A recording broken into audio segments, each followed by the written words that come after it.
Hey everyone, welcome back. Today we are talking about something that a lot of people feel but are not always sure how to name. That constant nagging feeling that no matter what you do, money is always tight. If you find yourself struggling to get through the month, wondering where your paycheck went before it even feels like you spent it, or lying awake at night stressed about bills, this video is for you. We are going through 7 signs that you might not be making enough money. And more importantly, what you can actually do about each one. Now, before we jump in, it is worth saying this. If you are in this situation, you are not alone, and it does not mean you are bad with money. Sometimes the problem is overspending, yes, but sometimes the honest truth is that your income just is not enough to cover the life you are trying to live. Recognizing which problem you are actually dealing with is the first step toward fixing it. So let's work through these 7 signs together. The first sign is that you are using your credit cards every single month just to get by. Not for rewards points, not as a budgeting tool, but because you are running out of cash before the month is over and your card is the only thing keeping the lights on. This one can sneak up on you because at first it feels manageable. You tell yourself you will pay it off next month. But as the balance grows, your minimum payment grows with it, which means you have even less money available next month, which means you reach for the card again.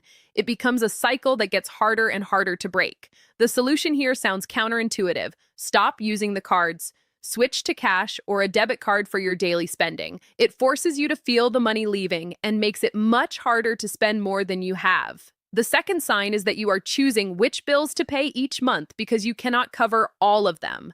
When you are sitting there deciding between your electric bill and your phone bill, that is not a budgeting problem. That is an income crisis. And the key word there is crisis, because that is exactly what it is, and it needs to be treated with urgency. The solution in this case is to cut your lifestyle aggressively and immediately. That means taking your cell phone plan down to the cheapest option available, canceling subscriptions and streaming services, cooking every meal at home, and stripping out any spending that is not absolutely essential. This is not a forever thing. It is a survival move that buys you time while you work on the bigger income problem. The third sign is that you are running out of money at the very beginning of the month, not the end. Most people expect money to get tight toward the end of a pay period, but if you are consistently broke by the 5th of the month, that is telling you something important. It is almost certainly not an overspending issue at that point. It means your income is simply not enough to cover what you owe. Your paycheck feels spent before you even get it. The most direct solution here is to increase your income. That might mean looking for a higher paying job, picking up a second job, or finding side work you can do in your spare time. If this feels like it is going to be a long-term situation, it might even be worth considering going back to school or getting a certification that qualifies you for better paying work down the road. The fourth sign is that there is genuinely nothing left to cut. You have already canceled the gym membership. You never eat out. You do not have cable. You have gone through your budget line by line, and there is simply nothing else to remove. If that is where you are and you still cannot make ends meet, that is a clear sign that the issue is on the income side, not the spending side. The solution here is what is called a bare bones budget, and it goes even further than just cutting luxuries. It means you only spend on true necessities and you make decisions based purely on cost. Instead of the steak, you buy the ground beef. Instead of buying anything new, you make do with what you have. This is meant to be a short-term emergency measure, not a permanent way of life, but it can help you hold things together while you work toward a real solution. The fifth sign is that you cannot handle a financial emergency without things unraveling. When the car breaks down or an unexpected medical bill shows up, most people without savings reach for a credit card. But if your credit card is already maxed out or close to it, that emergency can genuinely send everything sideways.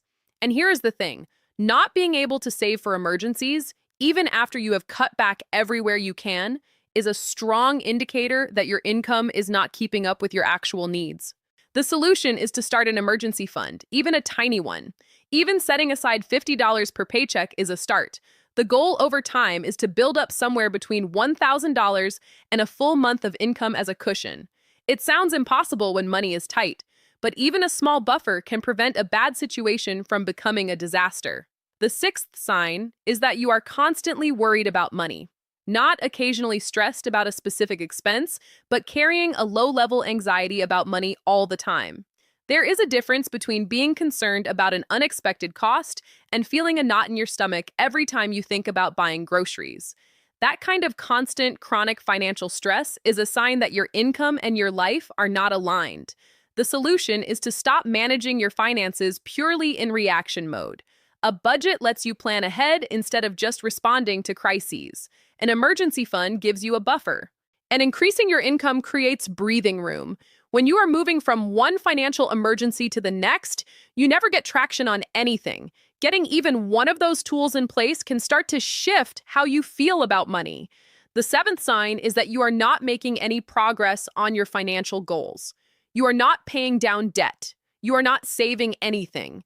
You are just treading water month after month, and it feels like no matter what you do, the numbers never actually move. This one is a little less acute than some of the others, but it still matters a lot because if nothing changes, it will get worse over time.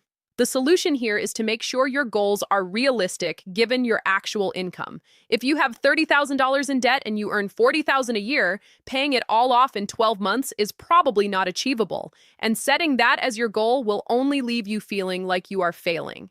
Instead, set something specific and reachable. Maybe paying off one credit card by the end of the year or staying within your budget for 3 months in a row. Real change in your finances happens one step at a time, and small wins build the momentum you need to keep going. So there you have it, 7 signs that your income might be the real problem, not just your spending habits. If you recognized yourself in several of those, the most important thing to take away is this: acknowledging it is the first step, and there is always a next move you can make. Whether that is cutting expenses aggressively right now, looking for more income, starting a bare-bones budget, or building even a small emergency fund, every single one of those steps moves you in the right direction. You do not have to solve everything at once. You just have to start. Thanks for watching. Drop a like if this was helpful, and let me know in the comments which of these signs hit closest to home for you. I will see you in the next one.